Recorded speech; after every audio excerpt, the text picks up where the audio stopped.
இந்த போர் முடிஞ்ச பிறகு அண்ணனை தொடர்பு கொள்ளவே முடியல. அப்புறம் கூட இருக்கிறவங்க சில பேர்லாம் வந்து சொல்கிறாங்க, அவர் வந்து அறையை பூட்டிக்கிட்டு வெளியே வரல, ரொம்ப மோசமாயிட்டாரு, சாப்பிட்றதில்ல, எதுவும் பண்ணுறதில்லைன்னு. அப்படிங்கிறப்ப எனக்கு ரொம்ப வேதனை. அண்ணனே கைவிட்டுட்டாரு அப்படி நம்மளை அப்படின்னு நினச்சிட்டு இருக்கேன். அதுலேருந்து ஒரு ஒரு 10 நாள் 15 நாளில் அவரே வந்துட்டார். வந்து சரி, இப்போ வந்து முள்வேலி கம்பிக்குள்ளே மக்கள்லாம் இருக்கிறாங்க, அவங்கள வந்து விடுவிப்பதற்கு நம்ம போராட்டத்தை தொடங்குவோம், உணர்வாளர் சேகரிப்போம் சொல்கிறாரு. அப்போ போர் முடிஞ்ச 2ஆம் மாதத்தில்.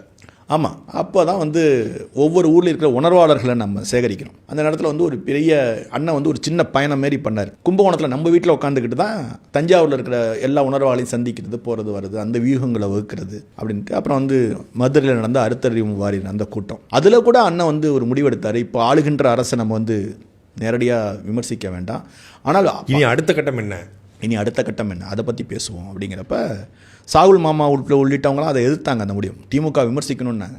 இவர் அண்ணா அது வேண்டாம், இப்போதைக்கு அது விமர்சிக்க வேண்டாம், இப்போ ஆனால் நம்ம மக்களை எப்படி வந்து அங்கேருந்து முள்வேலி கம்பிக்குள்ளேருந்து காப்பாற்றுறது, அந்த போராட்டத்தை தமிழ்நாட்டையே திரும்பி வைக்கிற போராட்டத்தை நம்ம செய்வோங்கிறப்ப அடுத்தடுத்த கூட்டங்களை போடுறப்ப வழக்கம் போல் தமிழ்நாடு அரசு நெருக்கடி கொடுக்க ஆரம்பிக்குது அண்ணனுக்கு. அண்ணா அப்போ தான் ஆவேசமாகிறாரு. இதுக்கப்புறம் இவனை அம்பலப்படுத்தாமலே விடக்கூடாதுன்னு சொல்லிட்டு தான் 2வது கூட்டத்தில், தூத்துக்குடி கூட்டத்தில் வந்து அண்ணன் உடச்சி விட்டார், வெளுத்து எடுத்துட்டார். அப்போ தான் வந்து முதலாக திராவிடத்தின் மீதான கடுமையான காத்திரமான விமர்சனங்களை வைக்க ஆரம்பிக்கிறார். தூத்துக்குடியில் தான் தொடங்குது.